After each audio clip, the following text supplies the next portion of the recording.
저는 올해 75입니다. 최순미라고 해요. 남편과 함께 전주에서 비빔밥집을 40년 동안 운영했죠.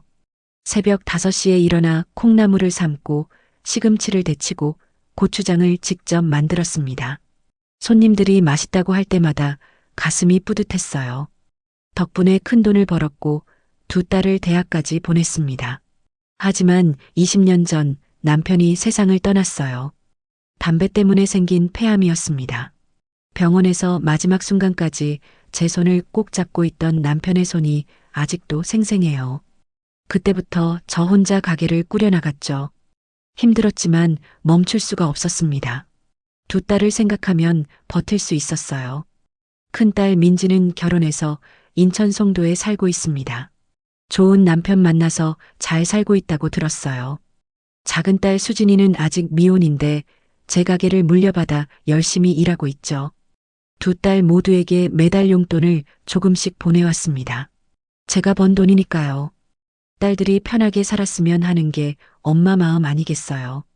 사실 그동안 정말 많이 일했습니다. 손님이 많은 날은 저녁 10시가 넘어서야 집에 들어갔어요. 명절엔 쉬지도 못했죠. 이제는 좀 쉬고 싶었습니다. 수진이한테 가게를 맡기고 저는 편하게 여생을 보내기로 마음먹었어요. 그러던 어느 날이었습니다. 친구 영숙이가 전화를 했죠. 순미야, 우리 베트남 다낭 가자. 3박 4일이면 충분해. 다낭? 거기 어디야? 바다가 정말 예쁘다더라. 날씨도 좋고 음식도 맛있대. 평생 일만 하다가 이제 좀 놀아야지. 영숙이 말이 맞았습니다. 저도 이제 좀 놀아야 할 때가 됐죠. 친구 3명이서 함께 가기로 했어요. 생각만 해도 설렜습니다. 바다를 보며 커피를 마시고 맛있는 음식을 먹고 친구들과 수다를 떨고 상상만으로도 기분이 좋아졌어요. 비행기 표를 예매했습니다. 아침 8시 비행기였죠. 전주에서 인천공항까지는 거리가 꽤 됩니다. 새벽 4시에는 출발해야 했어요. 그런데 문득 생각이 들었습니다. 민진의 집이 송도잖아요. 공항에서 가까웠죠. 거기서 하룻밤 자고 가면 편하지 않을까 싶었어요. 그리고 사실은 민지가 그리웠어요. 결혼하고 나서는 자주 보지 못했습니다. 전화도 한두 달에 한 번 정도밖에 안 왔죠. 바쁘다는 건 이해합니다. 그래도 가끔은 서운했어요. 제가 키운 딸인데 이번 기회에 얼굴이라도 보면 좋겠다고 생각했습니다. 민지한테 전화를 걸었어요. 민지야, 엄마야. 네, 엄마. 무슨 일이세요? 목소리가 어딘가 차갑게 느껴졌습니다. 제 기분 탓이겠죠. 엄마가 다낭 여행을 가는데 비행기가 아침 일찍이거든. 내 집에서 하룻밤만 자고 갈 수 있을까? 전화기 너머로 잠시 침묵이 흘렀어요. 뭔가 망설이는 것 같았습니다. 엄마, 그게 요즘 집이 좀 어수선해서요. 청소도 제대로 못했고. 괜찮아. 엄마가 뭐 불편한 거 있겠니? 하룻밤만 자면 되는데. 그리고 남편이 요즘 일이 바빠서 스트레스를 많이 받고 있어요. 집에 손님 오는 걸 좀. 말끝을 흐렸습니다. 가슴이 철렁했어요. 내가 손님인가? 엄마인데. 하지만 참았습니다. 그래도 엄마잖아. 불편하게 안 할게. 조용히 있다가 아침에 바로 갈게. 한참을 망설이던 민지가 결국 말했습니다. 알겠어요. 그럼 오세요. 하지만 목소리엔 반가움이 없었어요. 의무적으로 허락하는 느낌이었습니다. 찜찜했습니다. 정말 찜찜했어요. 하지만 이미 말을 꺼냈고 민지도 오라고 했으니까요. 그리고 무엇보다 딸 얼굴이 보고 싶었습니다. 그동안 민지한테 얼마나 많이 해줬는데요.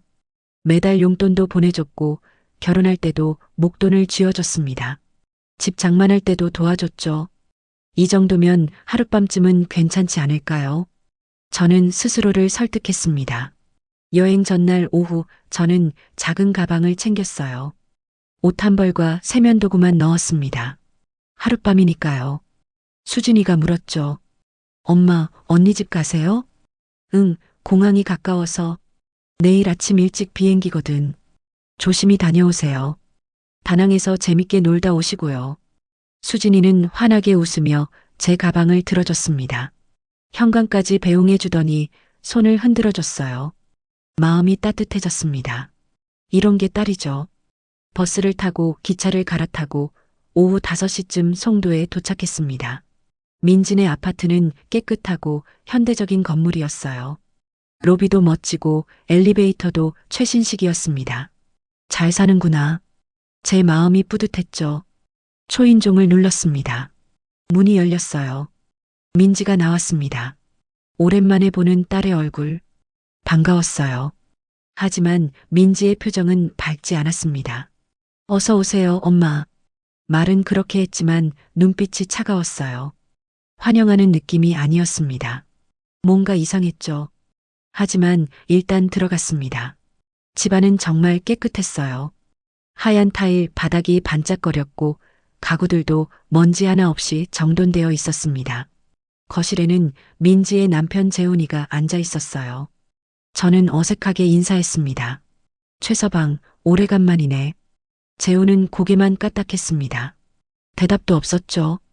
분위기가 묘했어요. 뭔가 잘못된 것 같았습니다. 저는 소파에 조심스럽게 앉았습니다. 가방을 무릎 위에 올려놓고 있었어요. 어디에 내려놓아야 할지 몰랐거든요. 민지는 주방에서 물 한 잔을 가져왔습니다. 물 드세요. 고맙다. 저는 물을 한 모금 마셨어요. 목이 말랐습니다.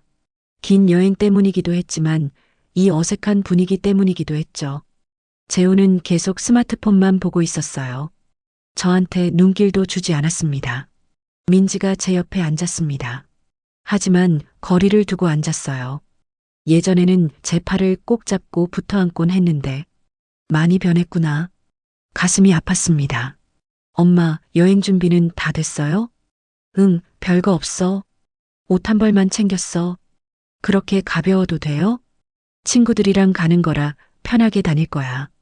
걱정 마. 대화가 끊겼습니다. 침묵이 흘렀어요. 시계 소리만 똑딱똑딱 들렸습니다. 불편했죠? 정말 불편했어요. 제 딸과 이렇게 어색할 줄은 몰랐습니다. 그때였어요. 재훈이 갑자기 고개를 들더니 코를 킁킁거렸습니다. 그러더니 저를 쳐다봤어요. 표정이 일그러졌습니다. 어머니, 응? 어머니 몸에서 냄새 나시네요. 순간 귀를 의심했습니다. 뭐라고요? 냄새? 저한테 냄새가 난다고요? 재훈은 손으로 코를 막았어요. 노골적으로요. 제 앞에서요. 믿을 수가 없었습니다. 이게 사람이 할 행동인가요? 장모한테요.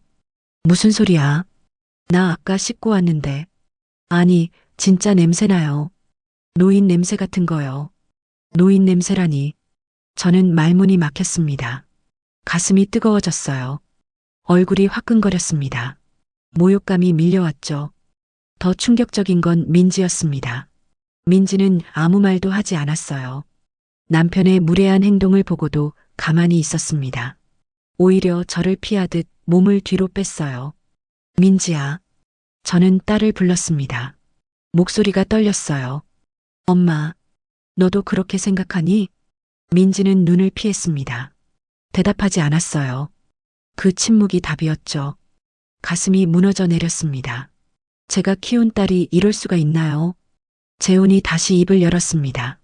어머니, 저희 부부는 청결에 좀 민감해요. 이해해 주셨으면 좋겠습니다. 청결에 민감하다고요. 그게 저한테 이렇게 무례하게 굴어도 되는 이유가 되나요? 저는 참았습니다. 꾹 참았어요.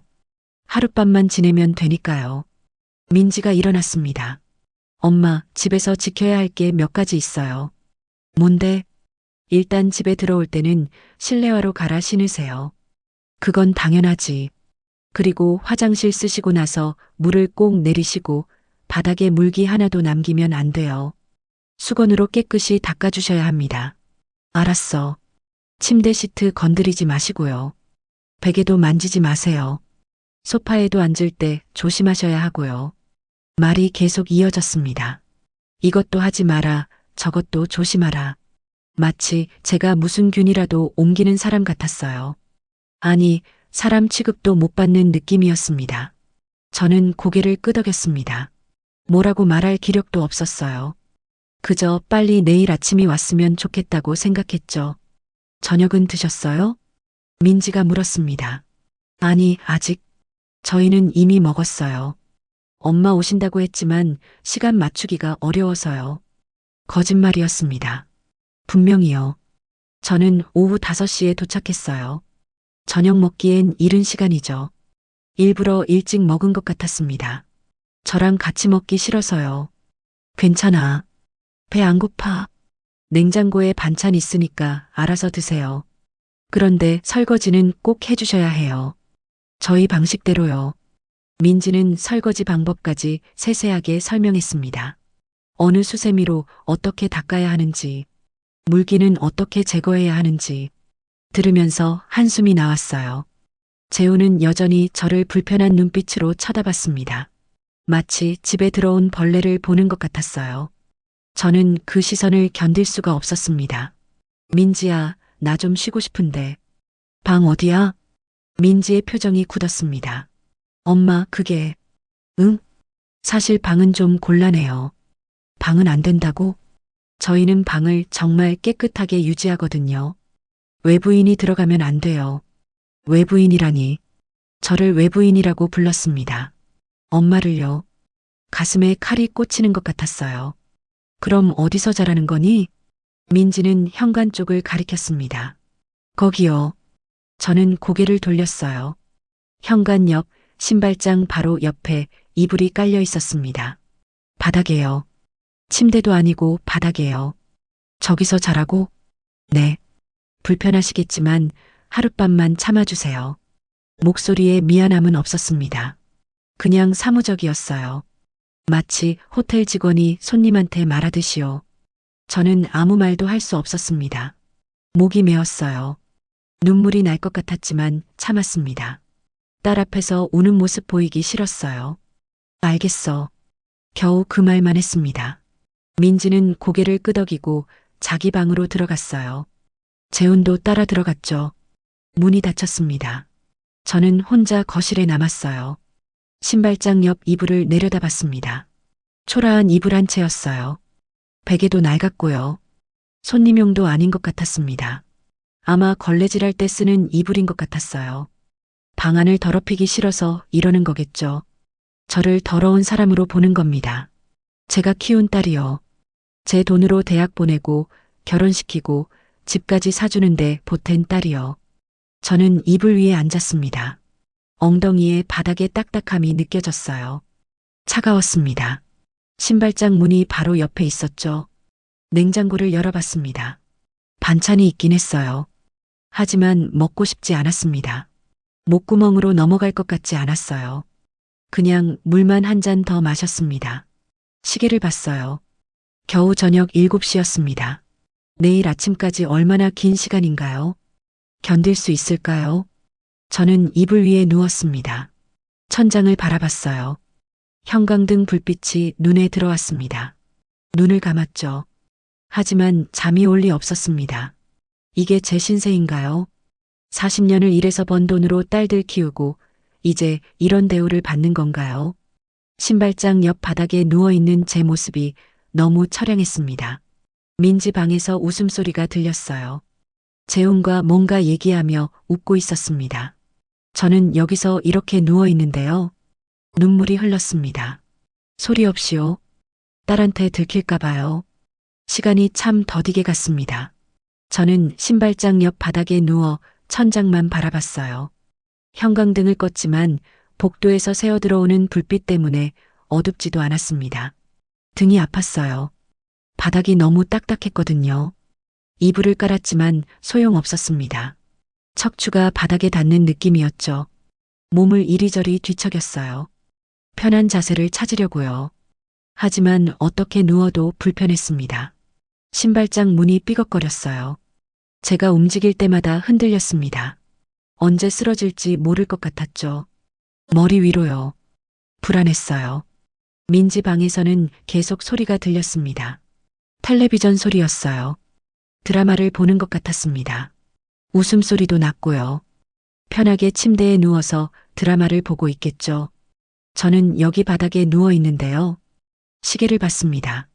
밤 10시였어요. 겨우요. 아직도 이렇게 많은 시간이 남았다니. 새벽 4시에 일어나야 했습니다. 6시간이나 더 견뎌야 했죠. 배가 고팠습니다. 저녁을 안 먹었거든요. 하지만 냉장고를 열 엄두가 나지 않았어요. 소리라도 나면 민지가 나올 것 같았습니다. 또 뭐라고 할까봐 무서웠어요. 목도 말랐습니다. 물을 마시고 싶었어요. 하지만 화장실도 가기 싫었습니다. 민지가 시킨 대로 해야 했거든요. 물기 하나 남기면 안 된다고 했죠. 수건으로 깨끗이 닦아야 한다고요. 생각만 해도 피곤했습니다. 저는 그냥 참기로 했어요. 내일 아침까지요. 그냥 버티는 거죠. 여기서 최대한 조용히 있다가 새벽에 나가면 되는 겁니다. 민지 방 불이 꺼졌어요. 밤 11시쯤이었습니다. 드디어 자나 봐요. 집안이 조용해졌습니다. 냉장고 돌아가는 소리만 웅웅거렸어요. 저도 눈을 감았습니다. 자려고 노력했어요. 하지만 잠이 오지 않았습니다. 머릿속이 복잡했거든요. 오늘 있었던 일들이 계속 떠올랐어요. 재훈의 얼굴이 보였습니다. 코를 막던 그 표정이요. 어머니 몸에서 냄새 나시네요. 그 말이 귓가에 맴돌았어요. 저한테 노인 냄새가 난다고 했죠. 제 앞에서 대놓고요. 민지의 침묵도 생각났습니다. 남편이 저한테 그렇게 무례하게 구는데도 아무 말 없었어요. 오히려 몸을 뒤로 빼더니 저를 피했습니다. 제 딸이요. 제가 낳아서 키운 딸이요. 청결 강박증이라고 했죠. 그래요. 깨끗한 걸 좋아할 수 있습니다. 저도 이해해요. 하지만 엄마한테까지 이래야 하나요? 신발장 옆 바닥에 재우면서요. 눈물이 또 났습니다. 이불을 끌어올려 얼굴을 묻었어요. 소리내서 울고 싶었지만 참았습니다. 민지가 들을까 봐요. 엄마가 또 이상하게 군다고 생각할까 봐요. 가슴이 답답했습니다. 숨쉬기가 힘들었어요. 이 집에 있는 것 자체가 고통이었습니다. 공기마저 차갑게 느껴졌죠. 그동안 민지한테 얼마나 많이 해줬는데요. 어릴 때 아프면 밤새 간호했습니다. 대학 등록금도 다 됐어요. 결혼할 때는 5천만 원을 줬죠. 집 장만할 때도 일부 금액을 보탰고요. 매달 용돈도 50만 원씩 보냈습니다. 그게 다 제 돈이었어요. 새벽부터 밤늦게까지 일해서 번 돈이요. 손님들한테 허리 굽혀 인사하고 뜨거운 주방에서 땀 흘리며 번 돈이었습니다. 민지는 그걸 알까요? 엄마가 얼마나 힘들게 돈을 벌었는지요. 아니, 알면서도 이러는 건가요? 그게 더 슬펐습니다. 시계를 또 봤어요. 자정이 넘었습니다. 잠은 여전히 오지 않았어요. 등은 더 아팠고 목은 더 말랐습니다. 참을 수가 없었어요. 화장실에 가야 했습니다. 저는 조심스럽게 일어났어요. 소리 안 나게요. 신발장이 삐걱거렸지만 다행히 민지 방에서는 아무 반응이 없었습니다. 화장실 문을 열었어요. 불을 켰죠. 거울에 비친 제 얼굴을 봤습니다. 늙었더라고요. 언제 이렇게 늙었을까요? 주름이 깊었고 눈가가 처져 있었어요. 머리카락도 많이 휘었습니다. 저는 얼굴을 씻었습니다. 찬물로요. 정신을 차리고 싶었어요. 수건으로 물기를 닦았습니다. 민지가 시킨 대로요. 바닥에 물 한 방울 안 남게요. 거울을 다시 봤어요. 제 눈이 충혈되어 있었습니다. 울어서죠. 한숨이 나왔어요. 이게 제 모습인가요? 75년을 살았는데 이렇게 초라해져야 하나요? 화장실에서 나왔습니다. 다시 신발장 옆으로 갔어요. 이불 위에 앉았죠. 누울 수가 없었습니다. 등이 너무 아파서요. 새벽 1시였어요. 3시간만 더 버티면 됩니다. 그러면 여기서 나갈 수 있어요. 이 집에서요. 민지한테서요. 그런데 문득 깨달았습니다. 저는 도망치고 싶었어요. 지금 당장요. 1시간도 한 분도 더 있기 싫었습니다. 이 집이 감옥 같았거든요. 가방을 봤어요. 현관 옆에 놓여 있었습니다. 저는 조용히 일어났어요. 가방을 들었죠. 이불을 개켰습니다. 최대한 조용히요. 신발을 신었어요. 손이 떨렸습니다. 현관문 손잡이를 잡았죠. 천천히 돌렸어요. 삐걱 소리가 날까봐 조심스럽게요. 문이 열렸습니다. 복도에 차가운 공기가 들어왔어요. 저는 뒤도 돌아보지 않고 나왔습니다. 문을 닫았죠. 소리 안 나게요. 복도에 섰어요. 가슴이 두근거렸습니다. 민지가 나올까 봐요. 하지만 아무 일도 없었습니다. 조용했어요. 엘리베이터를 탔습니다. 1층으로 내려갔죠. 로비를 지나 밖으로 나왔어요. 밤 공기가 차가웠습니다. 하지만 상쾌했어요. 숨을 크게 들이마셨습니다. 자유로웠습니다. 드디어요. 그 집에서 벗어났어요. 더 이상 신발장 옆에 누워있지 않아도 되는 겁니다. 스마트폰을 꺼냈어요. 근처 호텔을 검색했습니다. 10분 거리에 있었죠. 저는 걸어갔습니다. 새벽 1시 반의 거리를요. 호텔에 도착했어요. 프런트에서 방을 잡았습니다. 직원이 물었죠. 손님 예약 없으세요? 네, 갑자기 잡게 됐어요. 1박이시죠? 네. 방키를 받았습니다. 3층이었어요. 엘리베이터를 타고 올라갔죠. 방문을 열었습니다. 깨끗한 방이었어요. 침대가 있었고, 책상이 있었고, 화장실이 딸려 있었습니다. 평범한 호텔방이죠. 하지만 저한테는 천국 같았어요. 침대에 앉았습니다. 부드러웠어요. 푹신했죠. 등을 대고 누웠습니다. 천장을 봤어요. 편안했습니다. 드디어요. 눈물이 또 났습니다. 이번에는 소리내서 울었어요. 아무도 없으니까요. 아무도 저를 보지 않으니까요. 억눌렀던 게 터져 나왔습니다. 얼마나 울었을까요? 한참을 운 것 같았어요. 눈물이 다 마를 때까지요. 그리고 나니 조금 후련했습니다. 가슴이 조금 가벼워졌어요. 시계를 봤습니다. 새벽 2시 반이었어요. 1시간 반 후면 일어나야 했습니다. 잠을 자야 했죠. 저는 이불을 덮었어요. 눈을 감았습니다. 이번에는 잠이 왔어요. 천천히요. 제 몸이 침대 속으로 가라앉는 느낌이었습니다. 민지 생각이 났습니다. 아침에 일어나면 제가 없다는 걸 알겠죠. 뭐라고 생각할까요? 걱정할까요? 아니면 그냥 다행이다 하고 안도할까요? 아마 후자겠죠. 저는 쓸쓸하게 웃었습니다. 그리고 잠들었어요. 짧은 잠이었지만 그 어느 때보다 깊은 잠이었습니다. 알람 소리에 눈을 떴습니다. 새벽 4시였어요. 겨우 1시간 반을 잔 거죠. 몸이 무거웠습니다. 눈꺼풀도 무겁고요. 하지만 일어나야 했어요. 세면대에서 얼굴을 씻었습니다. 거울을 봤죠. 눈이 퉁퉁 부어 있었어요. 어젯밤에 많이 울어서요. 찬물로 눈을 몇 번 씻었습니다. 하지만 붓기는 쉽게 가라앉지 않았어요. 호텔을 나왔습니다. 택시를 탔죠. 공항으로 가달라고 했어요.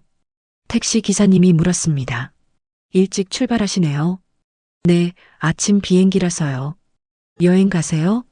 네. 더 이상 대화하고 싶지 않았어요.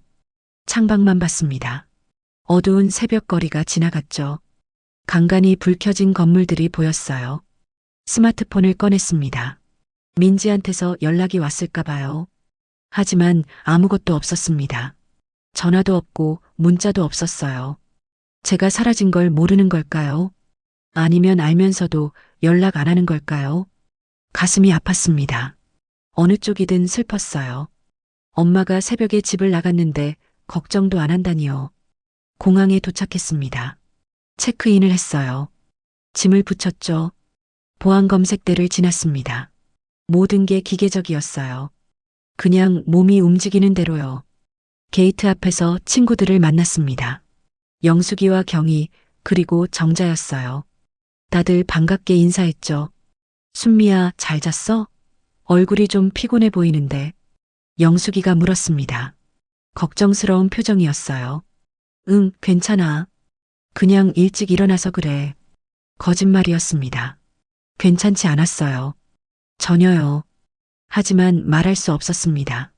친구들한테 어떻게 말해요? 딸한테 신발장 옆에서 잤다고요. 새벽에 도망쳤다고요. 부끄러웠습니다. 그래. 그럼 비행기에서 좀 자. 다낭 가면 재밌게 놀아야지. 그래, 그래야지. 억지로 웃었어요. 친구들이 걱정할까 봐요. 여행 분위기 망칠까 봐요. 비행기에 탔습니다. 창가 자리였어요. 앉자마자 눈을 감았죠. 자는 척 했습니다. 친구들이 말 걸까 봐요. 비행기가 이륙했어요. 귀가 멍했습니다. 눈을 뜨고 창밖을 봤죠. 구름이 보였어요. 하얀 구름들이요. 평화로워 보였습니다. 하지만 제 마음은 평화롭지 않았어요. 계속 어젯밤 일이 떠올랐습니다. 재훈의 표정, 민지의 침묵, 신발장 옆 이불. 지우고 싶었지만 지워지지 않았어요. 친구들은 신나게 얘기했습니다. 다낭에서 뭘 할지, 어디를 갈지요. 맛있는 음식 먹고 예쁜 카페도 가고 쇼핑도 하자고 했어요. 저는 그냥 고개만 끄덕였습니다. 순미야, 너 정말 괜찮아? 경희가 또 물었어요. 응, 괜찮아. 그냥 좀 피곤해. 많이 피곤해 보여. 얼굴이 안 좋아. 비행기에서 좀 쉴게. 더 이상 묻지 않았으면 했습니다. 친구들도 제 기색을 눈치챘는지 조용히 있어졌어요. 4시간 후 다낭에 도착했습니다. 공항을 나오니 더운 공기가 확 밀려왔어요. 습했습니다.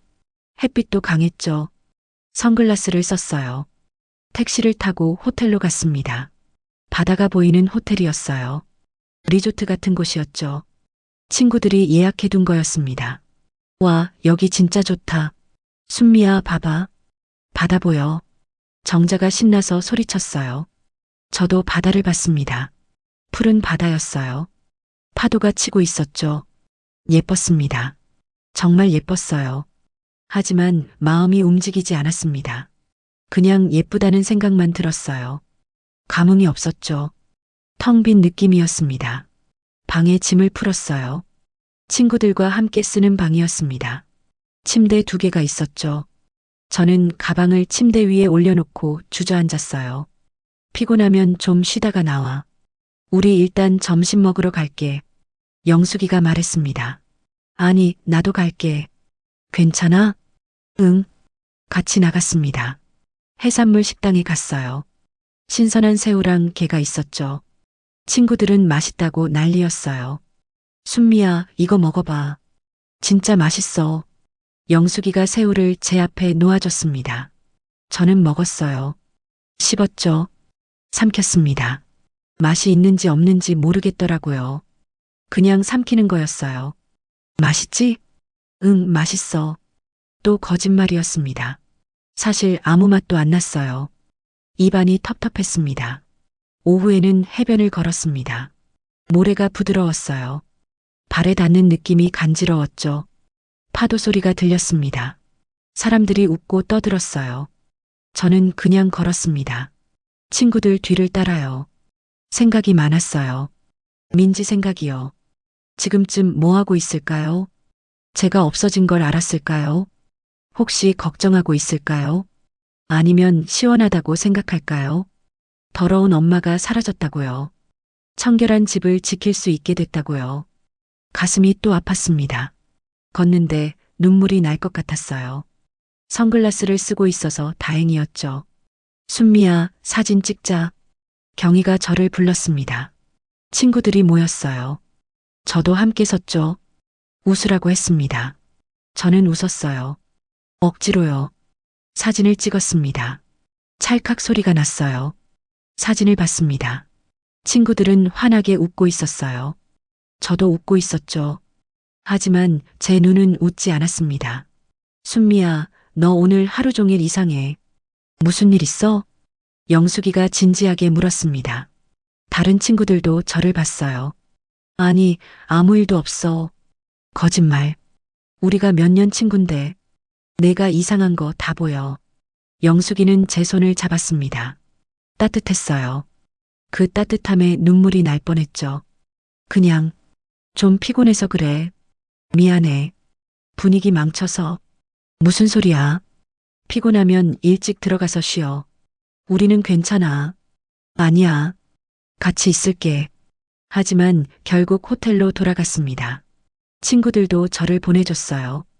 걱정스러운 표정으로요. 방에 혼자 있었습니다. 침대에 누웠어요. 천장을 봤죠. 또 눈물이 났습니다. 참을 수가 없었어요. 스마트폰을 꺼냈습니다. 민지한테서 연락이 왔는지 확인했어요. 여전히 아무것도 없었습니다. 하루가 다 지났는데요. 전화하고 싶었습니다. 민지한테요. 왜 연락 안 하니 하고 소리치고 싶었어요. 엄마가 걱정되지도 않니 하고 울고 싶었습니다. 하지만 할 수 없었어요. 자존심이 허락하지 않았죠. 제가 먼저 연락하면 지는 것 같았어요. 뭔지 모르겠지만요. 그렇게 밤을 보냈습니다. 잠도 제대로 못 자고요. 뒤척이다가 깨고 깨다가 다시 자고요. 다음 날도 똑같았습니다. 관광을 갔어요. 오행산이라는 곳에 갔죠. 절도 보고 동굴도 들어갔습니다. 다들 신기해했어요. 저도 봤습니다. 눈으로는요. 하지만 마음으로는 안 봤어요. 그냥 지나가는 풍경일 뿐이었습니다. 셋째 날도 마찬가지였어요. 시장에 갔습니다. 과일도 사고 기념품도 샀죠. 친구들은 흥정하느라 바빴어요. 저는 그냥 따라다녔습니다. 아무것도 사지 않았어요. 살 마음이 없었거든요. 순미야, 딸들한테 선물 안 사? 정자가 물었습니다. 아니, 괜찮아. 왜? 애들이 좋아하잖아. 나중에 살게. 하지만 살 생각이 없었습니다. 특히 민지한테는요. 선물 받을 자격도 없다고 생각했어요. 마지막 날 밤이었습니다. 호텔 방에서 짐을 쌌어요. 친구들은 아쉬워했죠. 벌써 가야 하네. 시간 진짜 빠르다. 그러게. 다음에 또 오자. 저는 아무 말도 안 했습니다. 다시 오고 싶은 마음이 없었거든요. 여기 있어도 마음이 편하지 않았으니까요. 비행기에서 전주로 돌아왔습니다. 창밖을 봤어요. 한국 땅이 보였죠. 집에 가는 겁니다. 하지만 기쁘지 않았어요. 무거운 마음으로 내렸습니다. 공항에서 전주행 버스를 탔습니다. 창밖을 봤어요. 익숙한 풍경이 지나갔죠. 고속도로, 휴게소, 산들. 집으로 가고 있었습니다. 친구들과 헤어질 때였어요. 영숙이가 제 손을 꼭 잡았습니다. 순미야, 무슨 일 있으면 언제든 연락해. 알았지? 응, 고마워. 여행 내내 힘들어 보여서 걱정했어. 우리가 뭘 잘못한 거 아니야? 아니야. 너희 잘못 아니야. 그냥 개인적인 일이야. 그래. 혼자 끙끙 앓지 말고 얘기해. 우리 친구잖아. 눈물이 날 뻔했습니다. 친구들은 이렇게 걱정해 주는데요. 제 딸은요. 버스가 전주에 도착했습니다. 오후 5시쯤이었어요. 해가 지고 있었죠. 저는 택시를 탔습니다. 집 주소를 말했어요. 집에 가까워지니까 가슴이 두근거렸습니다. 수진이가 있을 거예요. 반갑게 맞아줄까요? 아니면 바빠서 못 볼까요? 택시에서 내렸습니다. 집 앞이었어요. 현관문을 열었죠. 그때였습니다. 엄마, 수진이가 뛰어나왔어요. 화난 얼굴로요. 제 가방을 낚아챘습니다. 어머, 무거워. 뭐 이렇게 많이 샀어요? 아니야. 별로 안 샀어. 잘 갔다 왔어요? 재밌었어요? 수진이는 웃고 있었습니다. 진심으로요. 눈이 반짝였어요. 엄마가 돌아온 게 기뻐 보였죠. 저는 그 얼굴을 보는 순간 울컥했습니다. 가슴이 뭉클해졌어요. 이게 딸이구나. 이게 정상이구나. 응, 잘 갔다 왔어. 피곤하시죠? 앉으세요. 제가 짐 정리할게요. 수진이는 제 가방을 들고 안으로 들어갔습니다. 저는 소파에 앉았어요. 집이 편했습니다. 내 집이었죠. 내 냄새가 나는 곳이요. 수진이가 물을 가져왔어요. 물 드세요. 목마르시죠? 고맙다. 물을 마셨습니다. 시원했어요. 목으로 넘어가는 게 느껴졌죠. 엄마, 배고프시죠? 제가 엄마 좋아하시는 된장찌개 끓여놨어요. 진짜? 네. 엄마 오시는 날이니까요. 밥도 이제 막 됐어요. 수진이는 주방으로 갔습니다. 뚝딱뚝딱 소리가 났어요. 그릇 꺼내는 소리, 국 푸는 소리요. 저는 그 소리를 들으며 가만히 앉아 있었습니다. 눈물이 났어요. 소리 없이요. 이게 딸이구나. 이게 가족이구나. 민지와는 정말 달랐습니다. 민지는 저를 반갑게 맞이하지 않았어요. 짐도 안 들어줬죠. 물도 제가 알아서 떠마셨습니다. 밥도 혼자 먹으라고 했어요. 신발장 옆에서 재웠죠. 바닥에요. 더러운 사람 취급하면서요. 하지만 수진이는 달랐습니다. 환하게 웃으며 저를 맞아줬어요. 짐을 들어줬죠. 밥까지 준비해뒀습니다. 제가 좋아하는 음식으로요. 이게 차이구나. 진심으로 엄마를 대하는 딸과 그렇지 않은 딸의 차이요. 엄마, 밥 차렸어요. 나오세요. 수진이가 불렀습니다. 저는 식탁으로 갔어요. 된장찌개가 보글보글 끓고 있었습니다. 김치도 있었고 나물도 있었어요. 밥도 따끈했죠. 수진아, 고생했다. 무슨요? 당연한 거죠. 어서 드세요. 저는 숟가락을 들었습니다. 된장찌개를 한 숟갈 떠서 입에 넣었어요. 구수했습니다. 따뜻했죠. 마음까지 따뜻해졌어요. 밥을 먹으며 수진이와 얘기했습니다. 가게 얘기, 손님 얘기요. 수진이는 열심히 하고 있었어요. 매출도 괜찮다고 했죠. 엄마, 다낭은 어땠어요? 재밌었어요? 응, 괜찮았어. 거짓말이었습니다. 재밌지 않았어요. 하지만 수진이한테는 말하고 싶지 않았죠. 걱정시키기 싫었어요. 민지 생각이 났습니다. 여행 가는 동안 단 한 번도 연락 안 했어요. 걱정도 안 했죠. 엄마가 새벽에 집을 나간 것도 모를까요? 아니면 알면서도 모른 척 하는 걸까요? 어느 쪽이든 슬펐습니다. 엄마를 그렇게 대할 수 있다니요. 수진이가 설거지를 끝내고 나왔어요. 엄마, 피곤하시죠? 일찍 주무세요. 응, 그래야겠다. 여행 가느라 고생했어요. 푹 쉬세요. 수진이는 제 어깨를 토닥여줬습니다. 따뜻한 손길이었어요. 저는 수진이 손을 잡았습니다. 수진아. 왜요? 고마워. 정말로. 뭐가요? 당연한 건데요. 수진이는 웃었습니다. 저도 웃었어요. 이번에는 진심으로요. 방으로 들어갔습니다. 침대에 누웠어요. 제 침대였죠. 편했습니다. 푹신했고요. 민진의 집 신발장 옆 바닥이 떠올랐습니다.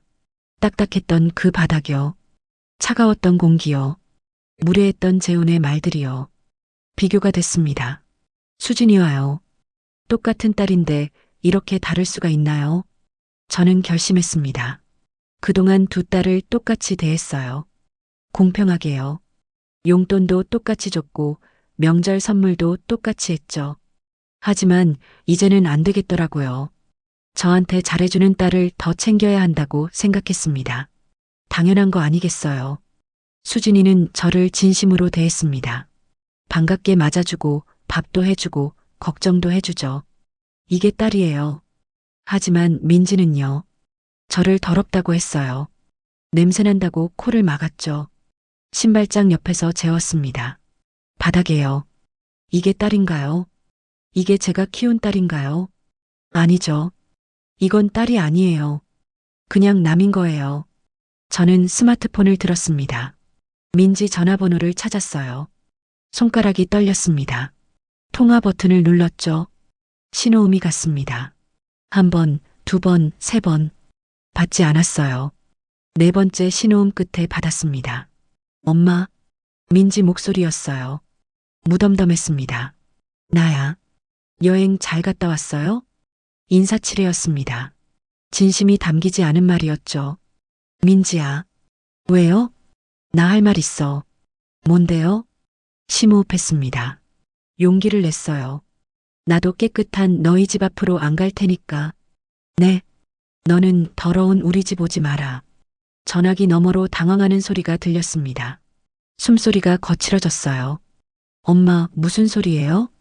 무슨 소린지 너도 알잖아. 나한테 어떻게 했는지. 그게 신발장 옆에서 재웠잖아.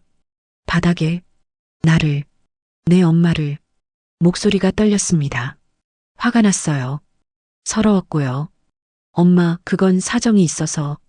무슨 사정? 내 엄마가 더럽다는 거? 냄새난다는 거? 그게 아니라. 됐어. 변명하지 마. 나도 이제 알았어. 엄마, 나한테 잘해주는 자식 챙기기도 부족한 시간이야. 침묵이 흘렀습니다. 긴 침묵이었어요. 그게 무슨 뜻이에요? 그대로야. 앞으로 용돈도 없어? 유산도 없는 줄 알아. 엄마, 민지가 소리쳤습니다. 당황한 목소리였어요. 이제야 놀라는 거죠. 돈 얘기 나오니까요. 수진이한테 다 줄 거야. 나한테 잘하는 딸한테. 엄마, 그건 너무한 거 아니에요? 뭐가 너무해? 내가 나한테 한 게 더 너무하지. 엄마, 오해해요. 제 사정도 들어봐요. 들을 것도 없어.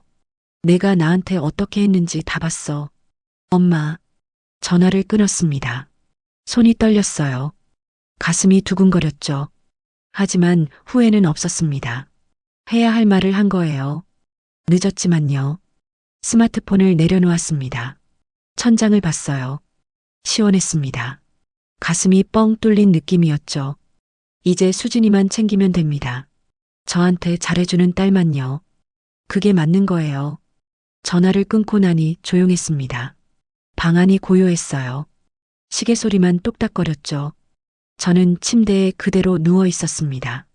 가슴이 뛰었어요. 방금 제가 한 말이 믿기지 않았습니다. 민지한테 용돈도 유산도 없다고 했죠. 정말로 그런 말을 한 거예요. 후회될까봐 걱정했습니다. 하지만 이상하게 후회되지 않았어요. 오히려 속이 시원했죠. 해야 할 말을 한 느낌이었습니다. 스마트폰이 울렸습니다. 민지였어요. 다시 전화한 거죠. 저는 받지 않았습니다. 한 번, 두 번, 세 번. 계속 울렸어요. 문자가 왔습니다. 엄마, 전화 좀 받아요. 얘기 좀 해요. 또 왔습니다. 엄마, 오해해요. 제 말 좀 들어봐요. 엄마, 미안해요. 그때 제가 좀 예민했어요. 저는 문자를 읽었습니다. 하지만 답장하지 않았어요. 할 말이 없었거든요. 아니, 더 이상 들어줄 마음이 없었습니다. 미안하다고요. 예민했다고요. 그게 변명이 되나요? 엄마를 신발장 옆 바닥에서 재운 게요. 문자가 계속 왔습니다. 1시간 동안 10통도 넘게 왔어요. 읽지 않았습니다. 그냥 뒀어요. 다음 날 아침이었습니다. 일어나니 문자가 더 와 있었어요. 민지한테서요. 밤새 보낸 것 같았습니다. 엄마, 제발 전화 받아요. 엄마, 저 정말 죄송해요. 엄마, 다시는 그러지 않을게요. 다 읽었습니다. 하지만 마음이 움직이지 않았어요. 말로만 사과하는 건 쉽죠. 진심인지 어떻게 알아요. 수진이가 아침밥을 차려줬습니다. 된장국이랑 계란 후라이였어요. 간단했지만 맛있었죠. 엄마, 어젯밤에 잘 주무셨어요?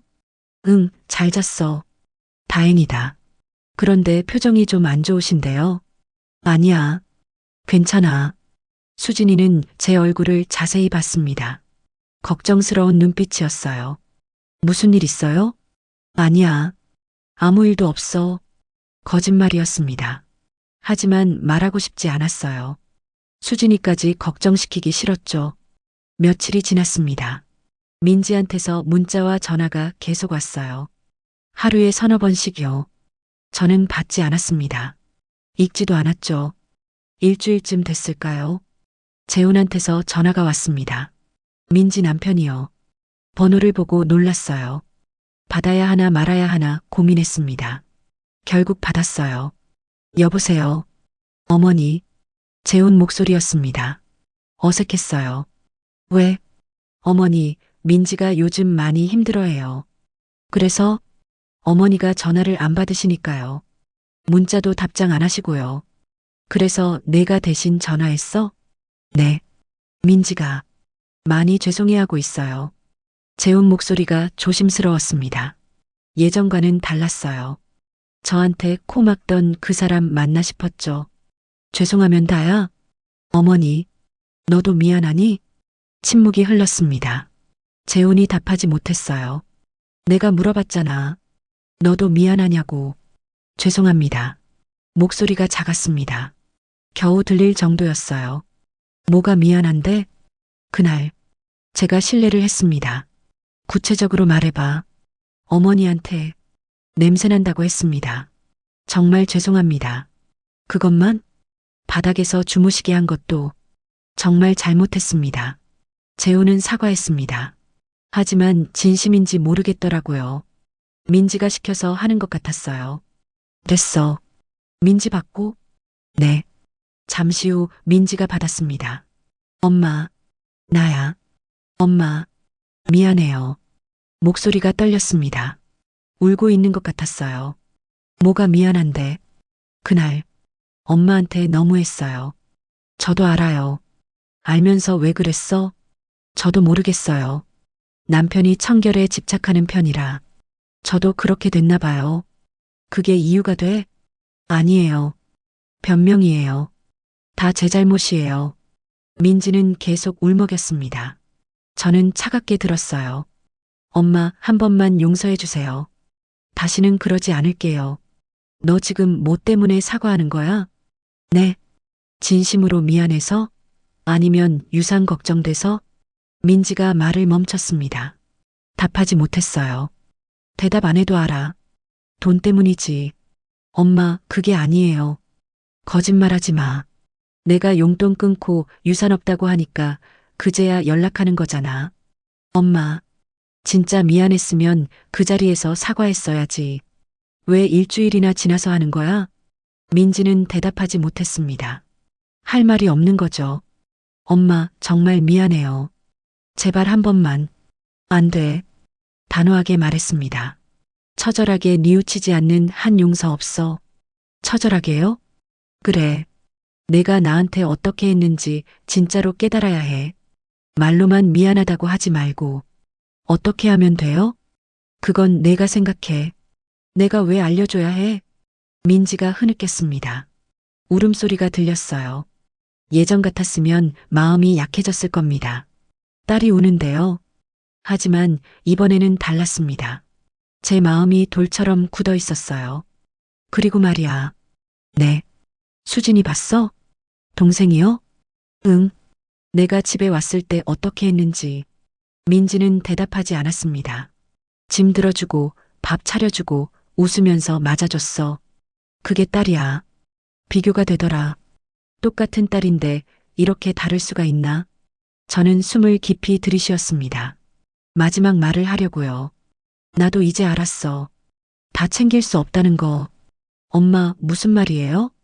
나한테 남은 시간이 얼마나 돼? 10년? 20년? 엄마, 무서운 소리 하지 마세요. 무섭지 않아.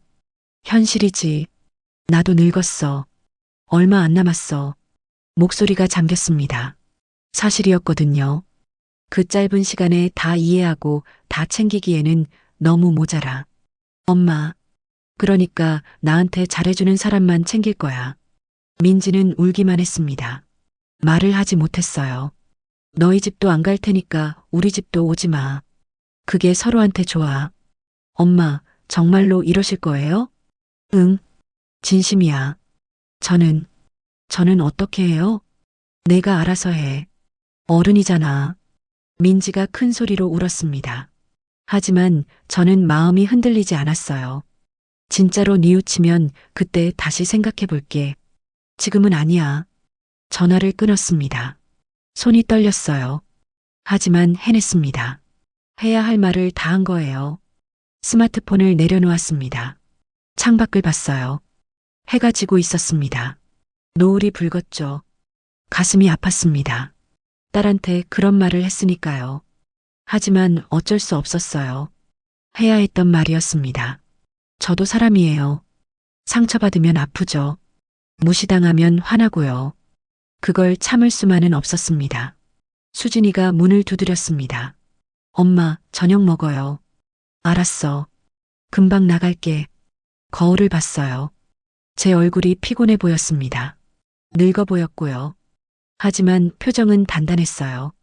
이제 결정했습니다. 수진이만 챙기기로요. 나한테 잘해주는 딸만요. 다 이해하고 다 챙기기에는 시간이 너무 짧았어요. 정말로요. 방문을 열고 나갔습니다. 수진이가 웃으며 기다리고 있었어요. 따뜻한 저녁이 차려져 있었죠. 이게 행복이구나.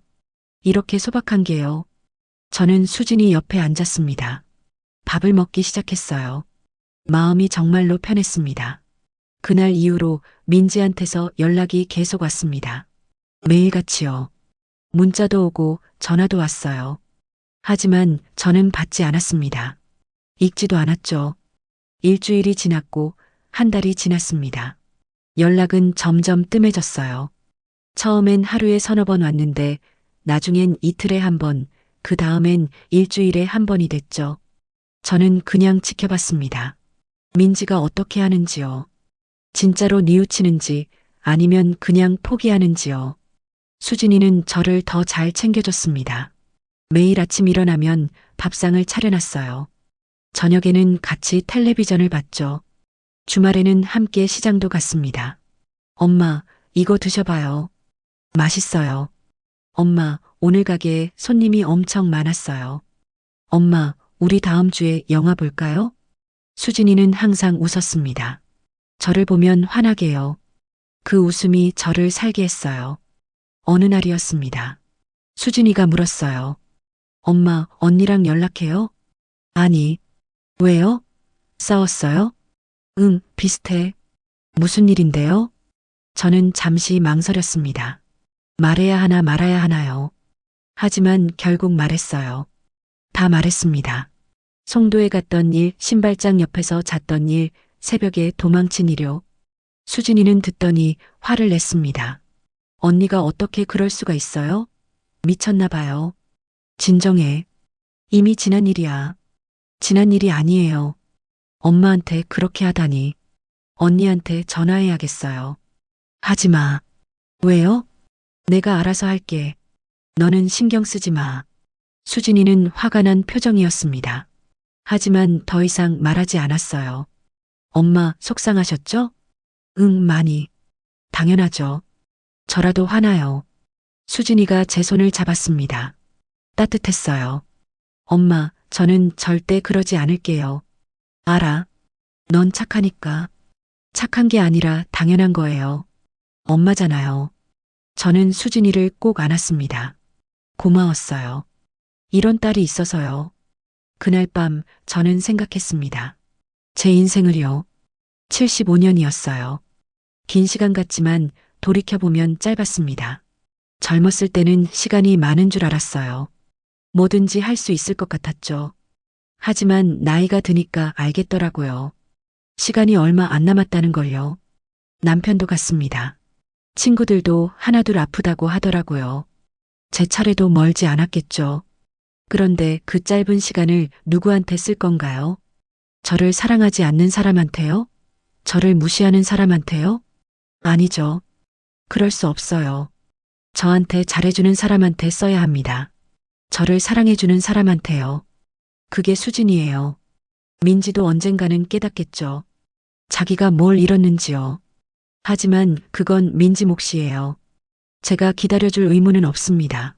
다음 날 아침 저는 수진이한테 말했어요. 수진아, 가게 잘 키워. 네. 갑자기 왜요? 나중에 다 내 거야. 건물도, 통장도. 엄마, 무슨 소리예요? 갑자기. 갑자기가 아니야.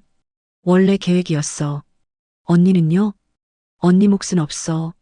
수진이가 놀란 표정을 지었습니다. 엄마, 그래도 언니잖아요. 내 언니는 선택을 했어. 나보다 깨끗한 집을 선택했지. 엄마, 너는 나를 선택해줬어. 매일 같이 밥 먹고 웃어주고 챙겨줬지. 그 차이야. 수진이 눈에 눈물이 고였습니다. 엄마 고마워요. 내가 고마운 거지.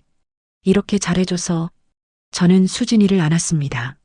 제 남은 시간을 이 아이와 보내고 싶었어요. 창밖을 봤습니다.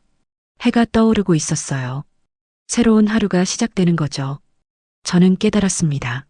다 이해하고 다 용서하고 다 챙기기에는 시간이 너무 짧다는 걸요. 선택해야 합니다.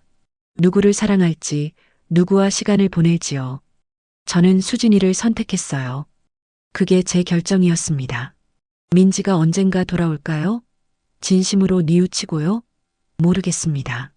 하지만 그건 중요하지 않았어요. 중요한 건 지금이었습니다. 지금 제 옆에 있는 사람이요. 수진이가 아침밥을 차려줬습니다. 따뜻한 밥과 국이었어요. 저는 숟가락을 들었습니다. 밥을 한 숟갈 떠서 입에 넣었죠. 맛있었습니다. 정말로요. 수진이가 웃으며 물었어요. 엄마, 오늘 뭐 하실 거예요? 글쎄, 같이 산책할까? 좋아요. 오늘 제가 시간 있거든요. 그래, 같이 나가보자. 저는 웃었습니다. 편안한 웃음이었어요. 다 이해하고 다 챙기기에는 너무나도 짧은 시간이었습니다. 정말로요. 하지만 그 짧은 시간을 저는 제대로 쓰기로 했어요. 저를 사랑하는 사람과 함께요. 그게 제 선택이었고 제 인생이었습니다.